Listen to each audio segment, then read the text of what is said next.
Assalamualaikum warahmatullahi wabarakatuh. Ketemu lagi di Apnia. Nah, kita sapa-sapa dulu nih. Yang pertama ada Mam Puriyai. Assalamualaikum, Mam. Waalaikumsalam warahmatullahi wabarakatuh. Sehat, Mam Puriyai? Alhamdulillah. Di sebelah Mam ada Iva. Assalamualaikum, Iva. Waalaikumsalam kan ya. Jauh-jauh dari Tanah Abang ya? Tanah Abang ya. Warga Tanah Abang mana suaranya? Oke, sebelahnya ada Putri. Assalamualaikum, Putri. Waalaikumsalam Kania. Putri dari mana? Kalideres, cukup jauh ya.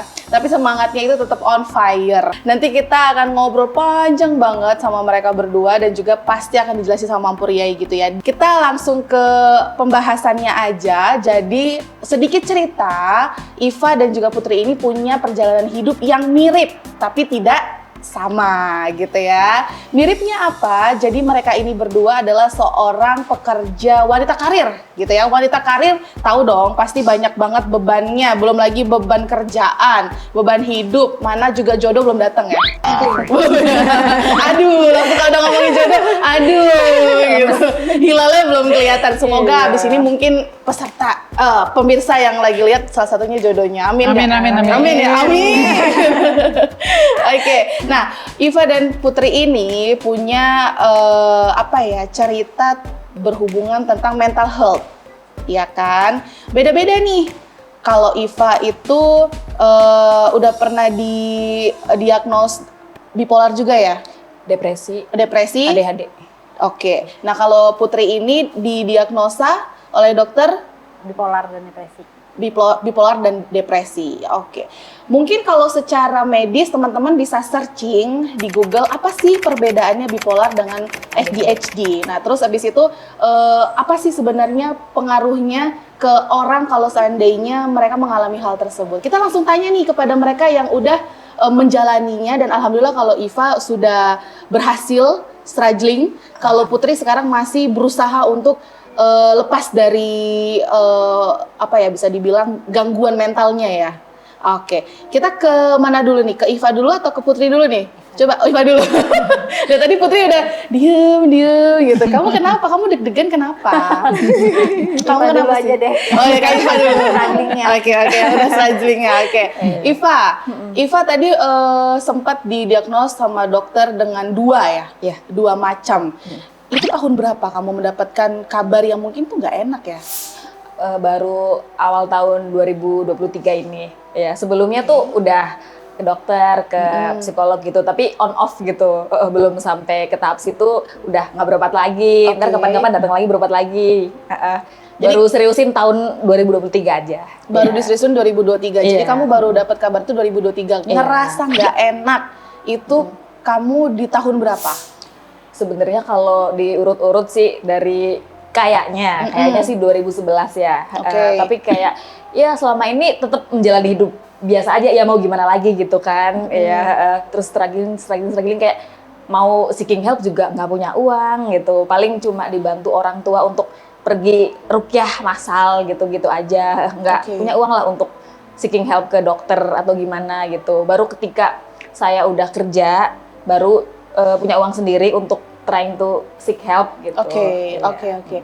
Boleh dikasih tahu nggak sama kita semua? Sebenarnya simple aja, kalau yang kamu tahu tentang dua gangguan yang kamu alamin itu maksudnya kayak gimana sih artinya gitu kan? Boleh dikasih tahu ke penonton? Mungkin bagi setiap orang yang mereka rasakan itu beda-beda ya. Tapi kalau dalam kasus saya, kalau dari segi depresi itu rasanya kayak untuk melakukan hal-hal simpel aja tuh nggak sanggup gitu, nggak kuat. Misalnya waktu saya ngekos kuliah gitu, untuk sekedar cuci baju, cuci piring, atau hal-hal remeh yang lain lah, buang sampah, itu rasanya nggak ada tenaga untuk melakukan itu. Jadi saya juga sering kuliah tuh bolos-bolos banget gitu, karena nggak ada tenaga lah untuk melakukan hal-hal kecil yang orang tuh sebenarnya gampang banget untuk melakukan itu gitu. Jadi kayak gitu. Terus kalau soal ADHD itu lebih ke nggak bisa fokus menjalankan tes atau tugas-tugas yang banyak gitu. Jadi satu kerjaan ya satu itu doang dan nggak bisa ada gangguan dari pihak luar manapun gitu. Jadi ada gangguan fokus di mana buat belajar itu susah. gampang ke distrik. Gampang ke distrik. Oh, ya. oke. Benar. Jadi gejala awal yang kamu alami itu yang pertama males ya, males Males. melakukan hal-hal yang mana simpel kayak buang Iya. sampah nggak mau. Mm-mm. Terus habis itu kamu ngerasa susah fokus. Susah fokus. Yang mana pada saat itu kamu masih kuliah. Masih kuliah. Oke. Iya. Ini memang benar-benar kamu rasain ketika kamu udah kuliah, tinggal sendiri, atau memang dari dulu sebenarnya udah diomeli sama emaknya, malas cuci piring atau gimana? Mungkin karena terlalu dimanja sama orang tua ya, jadi nggak pernah oke. di rumah juga nggak pernah beres, bersih-bersih, semuanya tuh saya tinggal terima jadi gitu. Ketika kesandung hidup sendiri jadi kayak gitu. Tapi jujur saya orangnya cukup rajin dulunya gitu. Maksudnya selain pekerjaan rumah tangga gitu, kayak misalnya nata kamar atau belajar gitu. Dulu-dulunya saya cukup rajin. Tapi mungkin saya nggak terlalu ingat kesenggol apa gitu. Waktu saya lulus SMP, ya, terus jadi oleng gitu. Jadi tiba-tiba gitu ya, Mam ya. Iya. Tapi juga bisa diambil pelajarannya juga pemirsa, mungkin apa namanya, gaya parenting ya. Gaya parenting memanjakan anak itu dampaknya buruk ketika anak mulai sekolah keluar justru malah kaget, dia harus hidup sendiri. Iya. Yang mana ternyata itu bahaya, bisa ke depresi gitu kan. Itu sepele mungkin ya, orang kayak ya ampun males banget sih buang sampah gini doang gitu kan.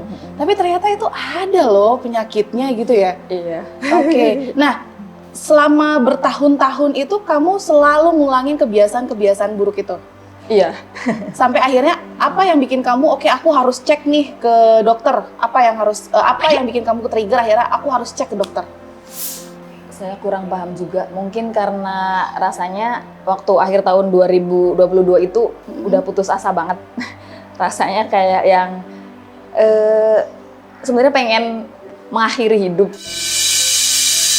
gitu. Tapi di sisi lain tuh kayak aku juga kalau misalnya aku mati gitu ya kasarannya, malu untuk ketemu Allah, untuk mati dengan jalan yang nggak baik gitu, dengan jalan yang bukan dia yang menentukan gitu, tapi saya yang menentukan sendiri gitu. Jadi saya mencoba untuk ya seeking help lah, kali-kali aja bisa sembuh gitu.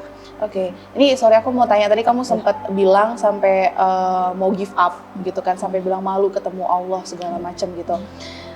Kenapa sampai kamu berpikir ingin give up? Apa yang bikin kamu ngerasa down pada saat itu sampai kamu kok pendek banget nih mikirnya?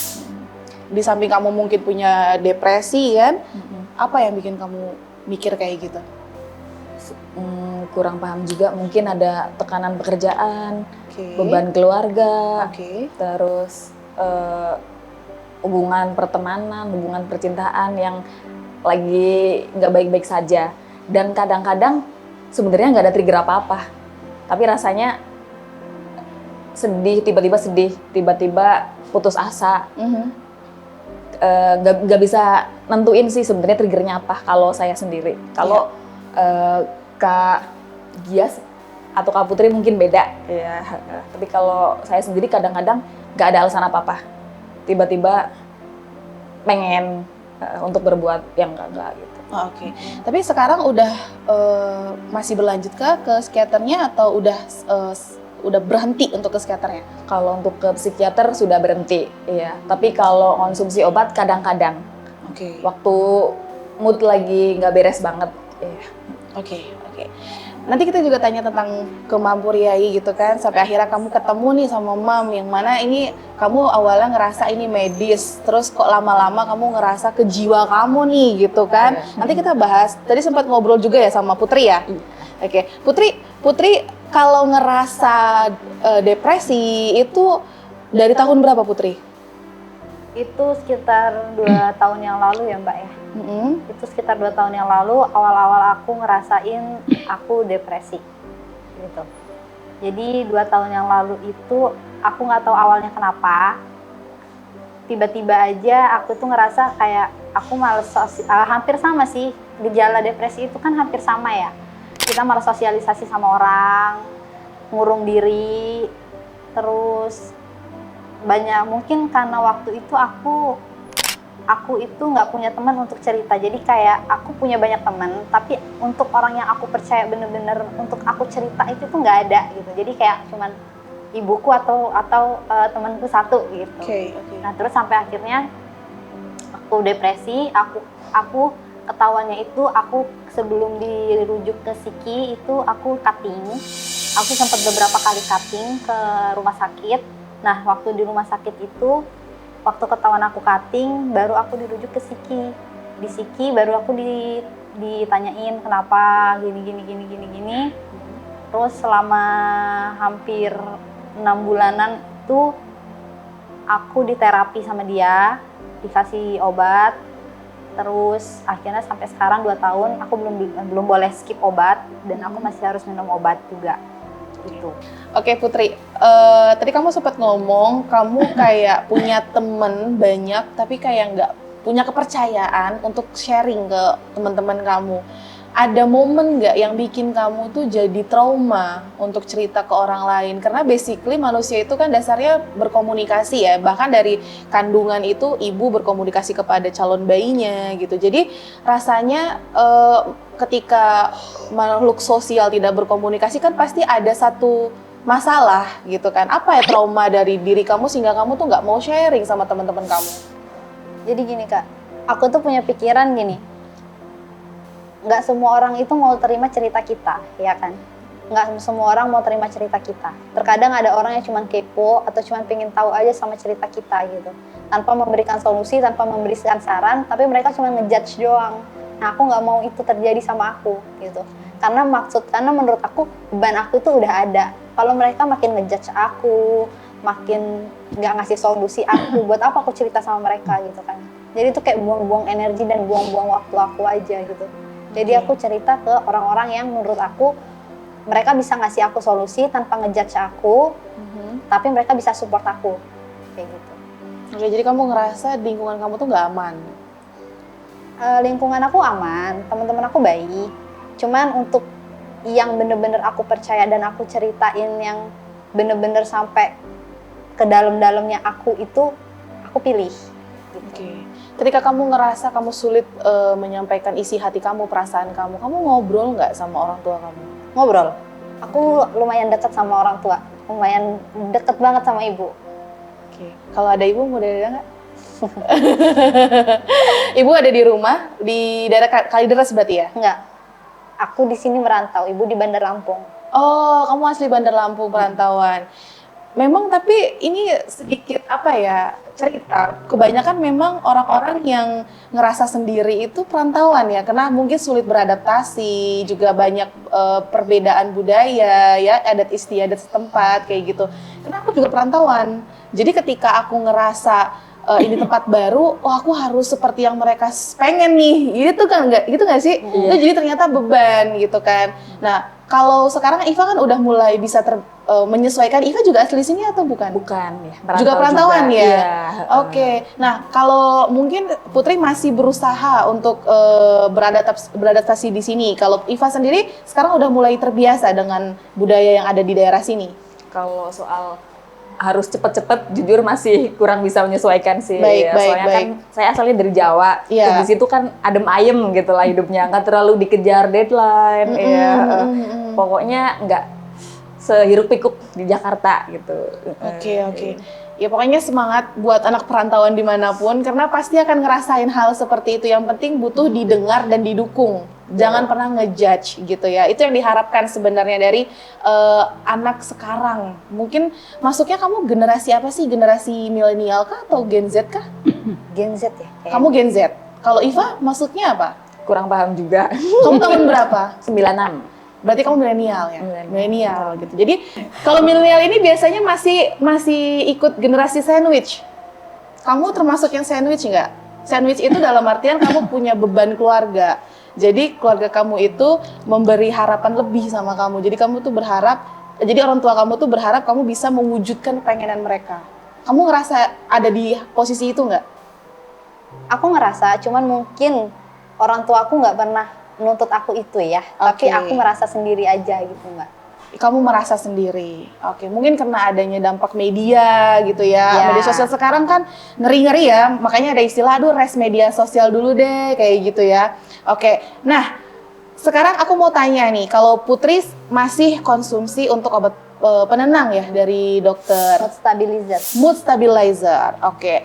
Apa yang bikin Putri sampai ke rumah Mampuriai? Karena kan Putri sudah mengkonsumsi atau sudah diskusi sama psikiater, apa yang masih kamu rasa kurang sehingga kamu masih butuh ketemu sama Mampuriai?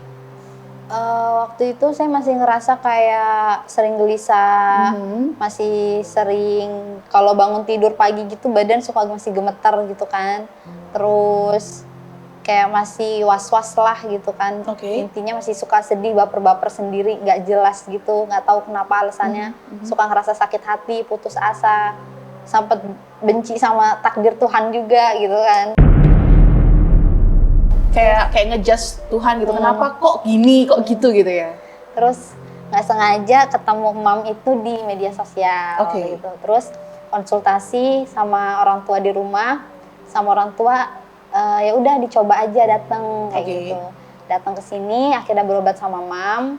Alhamdulillah sih udah agak lebih tenang walaupun masih terapi obat terus, tapi udah lebih tenang akunya. Udah nggak cemas-cemas lagi, udah bisa kontrol emosi dan aku udah nggak kating-kating lagi gitu. Udah nggak yang maksudnya ngereok lah intinya gitu. Kalau lagi bener-bener sendiri gitu tuh udah nggak yang bener-bener ngelamun, nggak yang kayak gitu lagi. Buat Putri semangat, Mam. Ada Iva, ada Putri yang punya cerita sama tapi tidak mirip, Mam. Mereka ada magnet ke Mampuriai, yang mana biasanya orang-orang yang datang ke Mampuriai ini punya permasalahan yang tidak medis, kayak gitu ya. Kalau memang orang tersebut hanya medis, biasanya nggak sampai ke Mampuriai, tapi mereka itu kayak ada panggilan, gitu ya, Mam ya. Ke Putri dulu, Mam. Dia ngerasa masih suka gelisah, masih suka emosinya nggak stabil. Bahkan katanya setelah dari sini tuh mendingan. Apa yang terjadi, Mam, sama Putri ini, Mam? Saya ketemu Putri itu kurang lebih 2 bulan yang lalu ya. Dalam kondisi tatapan kosong, gelisah. Secara medis dia divonis ada sesuatu medis lah ya, sudah dibicarakan tadi ya. Dan ada non medis. Kok bisa? Ya bisa. Di saat kita sedih berlebihan, ya, dia menyendiri karena sakit medis tadi divonis oleh dokter. Ini adalah paling suka makhluk satu. Apa tuh? Jin. Jin itu paling suka orang yang sedih berlebihan, apalagi berpikir menyalahkan. Kok aku begini? Seakan-akan menyalahkan takdir gitu lah. Dia cuma suka. Ini penyulut ya, penyulut bikin tadinya dia stres atau dia depresi 60% ya atau 50%, berhubung dia berlebihan, fisiknya atau psikisnya tidak terkontrol, akhirnya ini penyulut menjadi 90 sampai 100%, semakin brutal. Di sini adalah penyulut energi negatif. Kok bisa? Nah, Putri dulu pernah melakukan ketidaktahuan Putri bahwa mandi kembang tidak boleh dilakukan. Ini hanya penyulut juga. Selain sedih berlebihan, dia juga melakukan hanya ingin sehat. Ternyata itu tidak benar. Niat kita benar, dia mau sehat saja ikhtiarnya. Jadinya korban. Iya, korban. Dilakukan hanya untuk bahwa dirinya aku harus sehat. Luar biasanya Putri, waktu ke rumah tuh nggak gampang. Males, lemes, kadang-kadang sempat dia break sampai 3 minggu ya, nggak ke rumah ya, di sini 2 minggu lah, nggak nongol. Tapi kembali lagi, hati nurani dari Allah itu bicara ini, hati nurani dari Allah. Aku harus ikhtiar dengan cara benar. Nah, satu sisi inilah, bahwa segala sesuatu dari Allah pastinya tidak akan membawa kesesatan, kebenaran. Karena saya hanya memakai syahadat, sholawat, tidak lebih dari itu. Ketemu saya harus wudhu.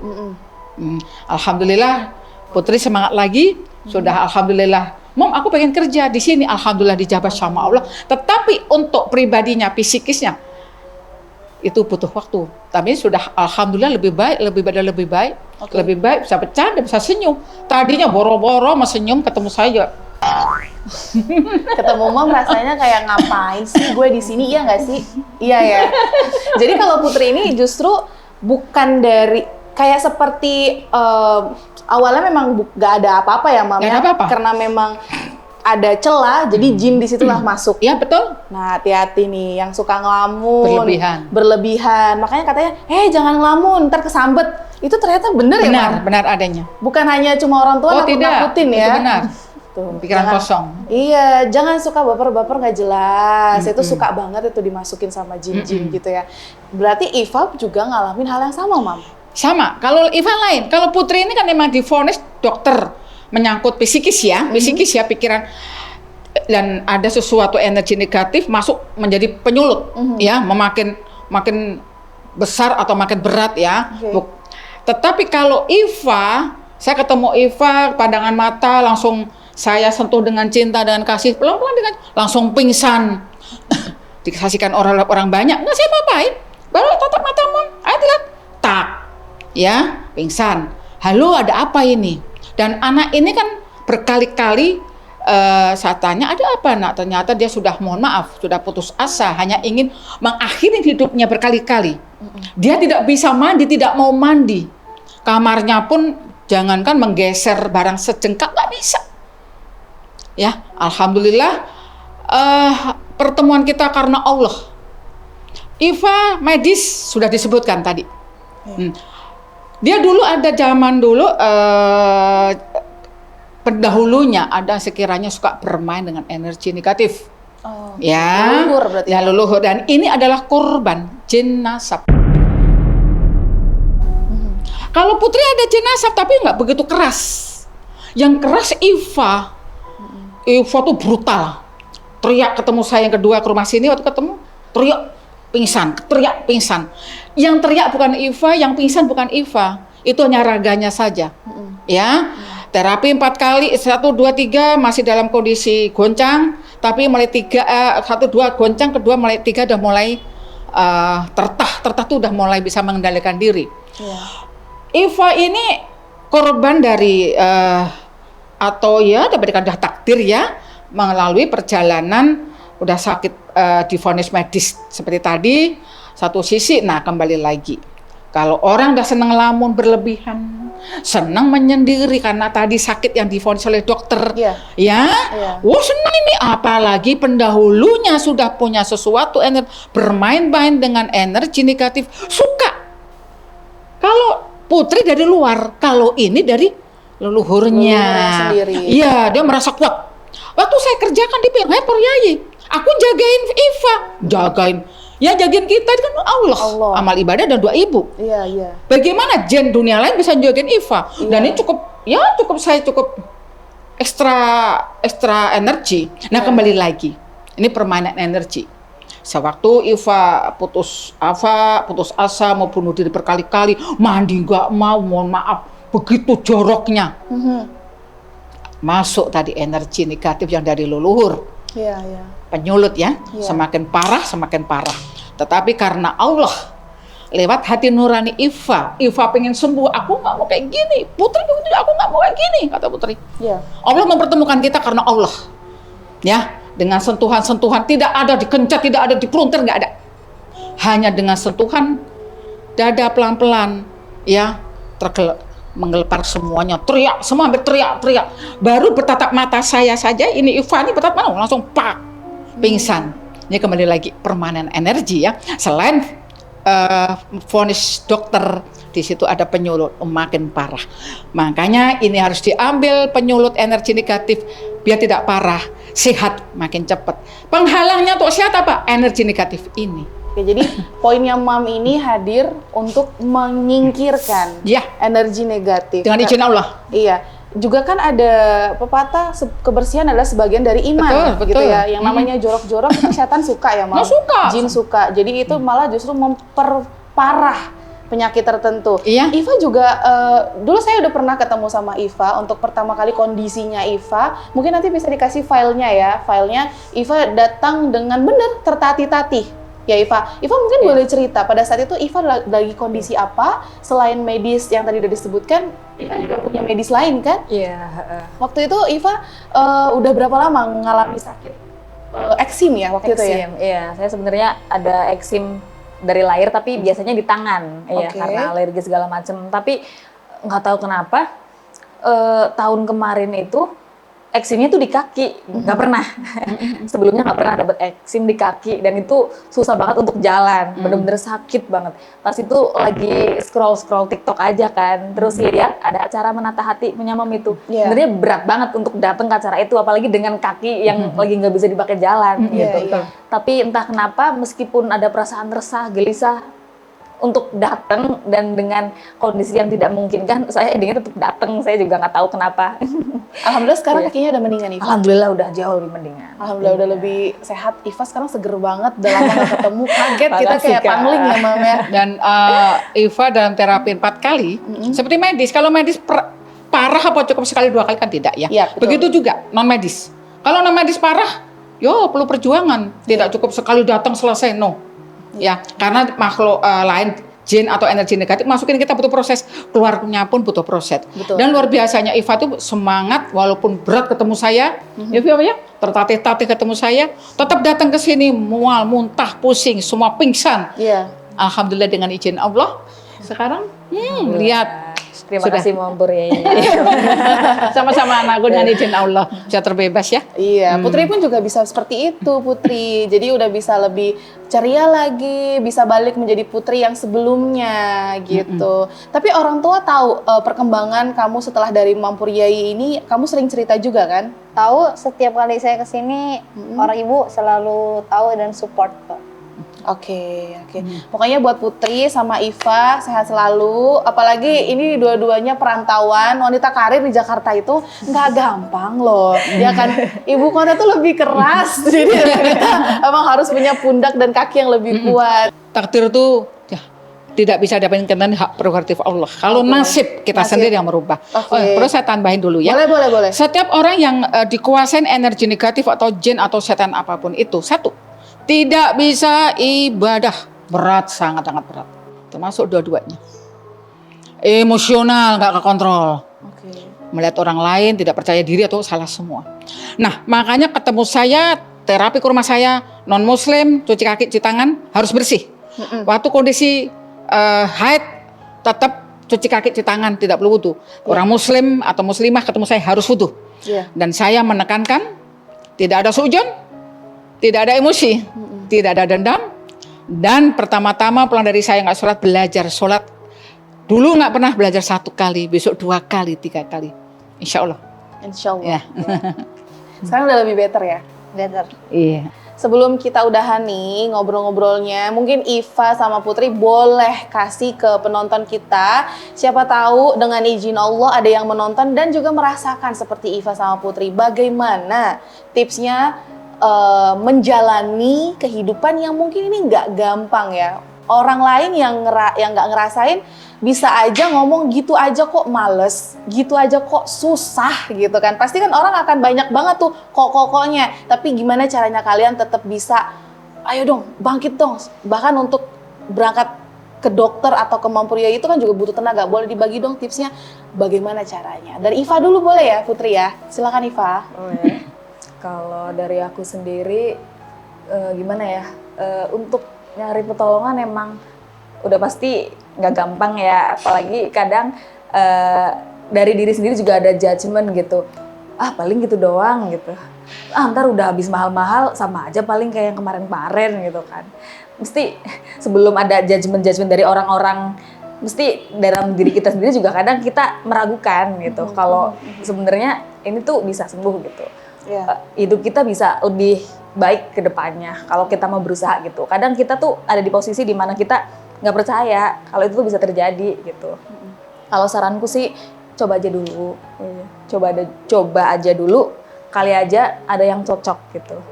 Cobalah ke psikiater, psikolog ngobrol gitu, ke MAM bisa. Coba banyak jalur dulu, jangan nyerah dulu.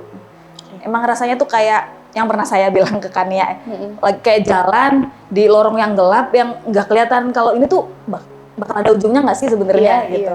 Tapi kalau kita berusaha untuk jalan terus, nanti sebenarnya di depan sana ada kok jalan keluarnya. Kalau cuma mandek dan nggak berusaha apa-apa, ya bakal gelap terus di titik yang sama, di lorong yang sama terus. Tapi kalau kita mau jalan, kita mau berusaha, nanti akan ketemu kok cahaya yang kita cari. Kalau Putri, silakan Putri, gimana tipsnya kamu buat bisa sampai ke sini nih? Kalau buat aku sih, yang pertama buat pesan dulu buat teman-teman, penyakit mental health itu sebenarnya nggak seburuk yang kita kira. Jadi jangan pernah ngejudge orang yang punya mental health, karena sebenarnya orang-orang yang punya mental health itu adalah orang-orang yang wajib kita tolong, karena mereka itu butuh support dari kita. Itu sebenarnya mereka itu orang-orang yang benar-benar butuh pertolongan dari kita. Jadi jangan pernah sekali-kali buat teman-teman di luar sana itu ngejudge mental health itu buruk gitu. Dan jangan pernah takut untuk kita kalau misalkan ada kondisi di mana ngerasa nih mental health kita udah buruk gitu, kita takut untuk ke psikiater atau untuk ke psikolog, itu jangan takut. Dan cerita ke orang-orang terdekat kita supaya mereka tuh support kita. Karena sebenarnya kita itu banyak orang yang sayang kok sama kita. Jadi buat berobat itu kita bisa lebih gampang, kita bisa lebih mudah untuk nyembuhin sakitnya kita. Kayak gitu. Oke, makasih buat Putri, buat Iva, buat Mampuriai. Semangat terus ya. Mampuriai juga sehat selalu ya. Amin. Nah, makasih juga yang udah nonton podcastnya Apnia. Dan nantikan episode-episode selanjutnya yang mana punya segudang cerita ya Mam ya, yang insya Allah semoga bermanfaat. Mohon maaf apabila ada salah-salah kata atau ada salah-salah penyampaian. Dan jangan lupa untuk subscribe, like, dan komen. Wassalamualaikum warahmatullahi wabarakatuh. Waalaikumsalam warahmatullahi wabarakatuh.